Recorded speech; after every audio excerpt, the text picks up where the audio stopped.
Alright, let's continue by looking at an actual matrix isolation setup. In the center here we have the matrix box, which is where all the interesting chemistry happens. On top of it we have a refrigerator, probably contains liquid helium to get down to the temperatures we want. Over here we have a vacuum pump of sorts, and in the back, last but not least, is that's actually an FTIR, but there are many other detection methods available to a matrix isolation scientist. Alright, so what does it actually do? This is a crude homemade drawing of what the inside of a matrix box might look like. And it's certainly not limited to these things. You can have additional lines, additional windows, additional detection beams, all of which are shown here. Also, it's not uncommon to have sample coming through multiple different lines, especially if you want to keep them separate before you deposit them on the window. The matrix gas is represented here by argon. We'll talk about those more in a little bit.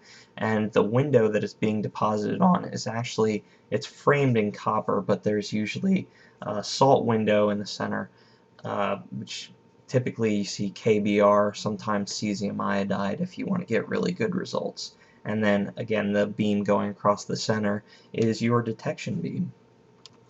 So this is a neat rendition, again, of what a matrix trap molecule might look like, and this one's even better than the first one because it's in 3D.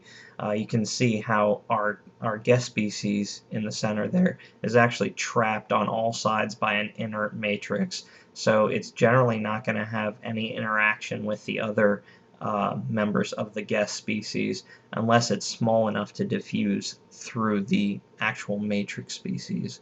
Which is very uncommon, and that goes against the design of matrix isolation. Here are some of the more in-depth conditions of the matrix isolation box. First of all, everything's in the gas phase whenever it's deposited onto the window. That's pretty key.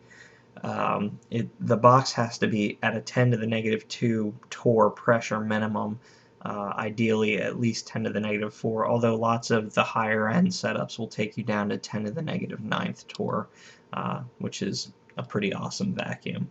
Also, the matrix window's got to be really cold, in the neighborhood of 5 to 40 Kelvin. Again, liquid helium is generally required to get down to those temperatures. So some more constant principles of a matrix box. In general, the matrices do not interfere with the electronic ground state or molecular symmetry of the guest species. Again, we're attempting to trap these in inert matrix species, so it makes sense that they're not really going to interact or change the ground state or the symmetry of the molecule we're looking at all.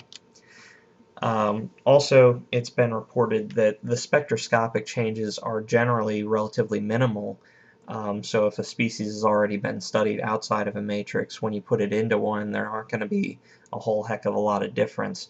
A major exception is when you see weakly bound molecules like ones with large dipole moments. Especially with infrared, the whole purpose is to, vibrate the molecules, so their bonds are going to be changing, and certainly something that has weak bonding characteristics or variable ones are going to be affected more. And lastly, something that you will see a large change in actually is the ionization energy and spin-orbit coupling.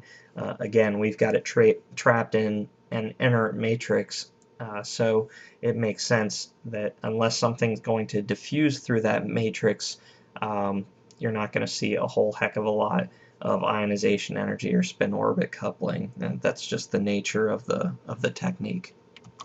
Here are your typical matrix gases, starting with the noble gases. Most common is usually argon, but you'll also definitely see neon, xenon, and krypton, not so much, but it can definitely be done with those. Also, some other gases that are not noble gases that you could use are carbon dioxide, methane, nitrogen, and oxygen, even if you'd like. There's several methods for depositing your gases on the window, the main two being continuous and pulsed. Pulse is preferred just because it gives you more control over how the samples are deposited on the window. For example, if you want to deposit one sample and then another, pulse is definitely going to help you do that a little bit better. Then there's some more advanced ones like using a cold quartz microbalance and using metal organic chemical vapor deposition.